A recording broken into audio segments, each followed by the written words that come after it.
Hey everybody, and welcome back to another weather sim forecast. And in today's forecast, we're going to be talking about a large storm that's going to be coming to the United States over the next few days. And this is going to bring a lot of impacts, as not only are we looking at the potential for more severe storms across a pretty large part of the United States, but even as we head into the next couple of weeks, I do expect this severe weather pattern to continue, as we will also continue to see some very hot temperatures across much of the eastern and central United States, which will likely lead to more severe weather events, especially as we get into the later part of June. So we will talk about what we could see as we get into the next couple of weeks, so make sure to stay tuned till the end so that we guys know what to expect for the next 7 to 10 days, and even as we get into the very end of this month. And before we get into today's forecast, I do want to point out that my Facebook page is now available. We got Weather with Sim on Facebook now, so if you guys would like to go check it out,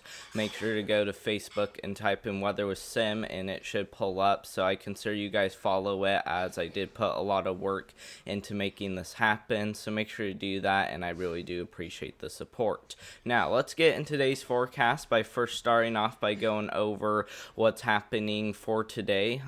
with severe weather, because you guys can see that we do have a slight level 2 out of 5 threat for severe storms across eastern portions there of Colorado, eastern portions there of Wyoming, even over there into western South Dakota, western Nebraska, and even a little sliver there of extreme southeastern Montana will be under the gun for severe storms today. Not only does that include a small tornado threat, which from what I'm seeing, it does not look like the tornado threat is going to be anything too concerning, but we will still need to watch, as an isolated brief spin-up tornado will be possible, especially east of Cheyenne, Wyoming, and east of Denver. I think that's where we're going to see our best chance for maybe a spin-up tornado or two. We also do have the potential to see some large to very large hail across those areas, especially where you see that hatch color, which indicates a chance of 2-inch in diameter hail or greater. So we're going to really watch that very closely,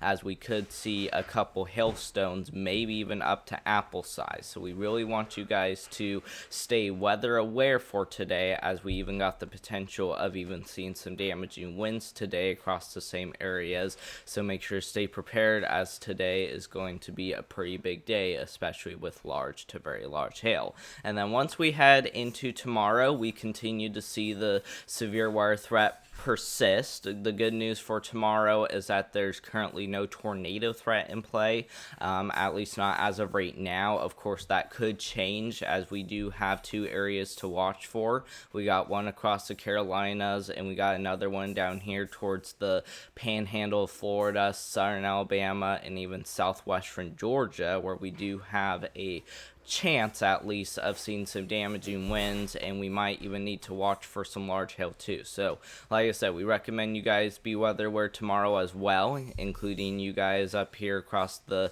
northern plains, Ohio Valley, and as well as the mid-Atlantic, where we still got the potential of seeing a few isolated severe storms. But once again, I don't think it's going to be anything too significant, at least compared to what we're seeing today. So make sure you guys continue to stay weather aware out there. And then let's talk about why we are seeing severe weather over the next few days, because you guys can see that whenever we're looking at this supercell composite, this just shows you your best chances for supercells to form. And it looks like the biggest concern, at least for right now, appears to be across southern Minnesota and as well as Iowa, especially where we got this red color showing up, which is an area that could see some severe storms, especially once we get into tomorrow. And then I think once we get into our Thursday, that severe weather threat will still continue for day 3, of course, which would be the Storm Prediction Center outlook. But day 3 will be for Thursday, as we still got kind of a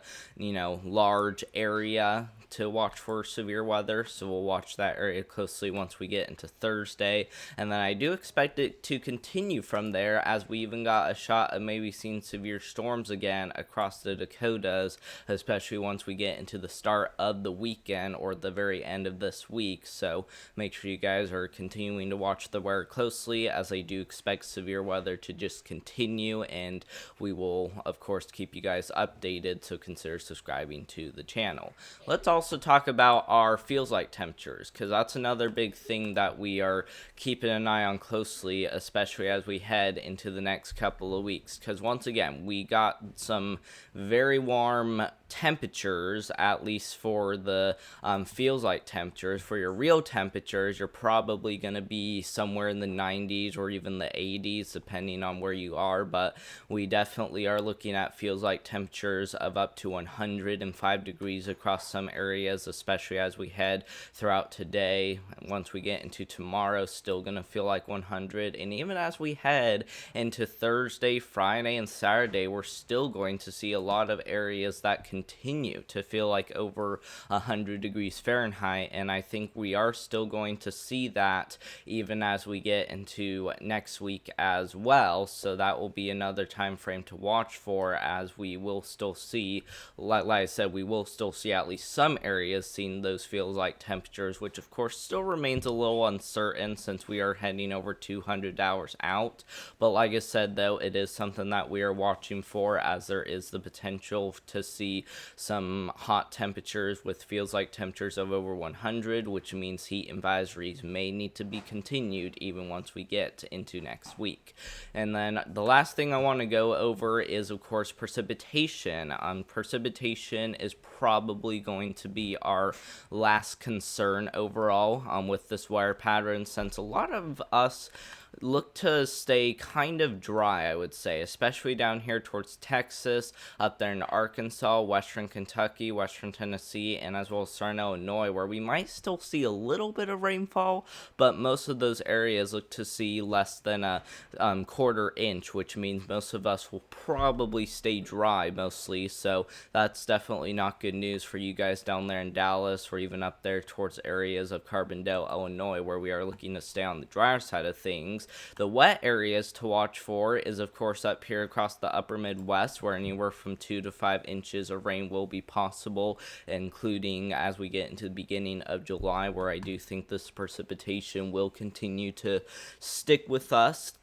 And of course, we still got the potential of even seeing some precipitation over here across the East Coast, and maybe even a little bit of precipitation on going down here towards Alabama, Florida, and Mississippi, where we do have another area to watch for. And I do think, down here towards Florida, especially as we get into the very end of this week and even the start of next week, there is the potential for us to see maybe over 4 inches of rainfall across some of these areas, which of course wouldn't be caused by a hurricane, but it would be caused by a little disturbance that may get ongoing down here across the coastal areas of the Gulf of Mexico. And like I said, even up here towards New England, Ohio Valley, and Great Lakes, including the Mid-Atlantic as well, we could be talking about anywhere from 1 to 3 inches of rainfall depending on your location, as I do expect the severe weather pattern to start ramping up, especially as we get into the next 7 days. But thank you all so much for watching. I hope you guys enjoyed today's video. Make sure to check out my Facebook page once again if you haven't saw it already, by going to Facebook, searching for Weather with Sim, and it should bring you right there. Make sure to do that. And like I said, if we can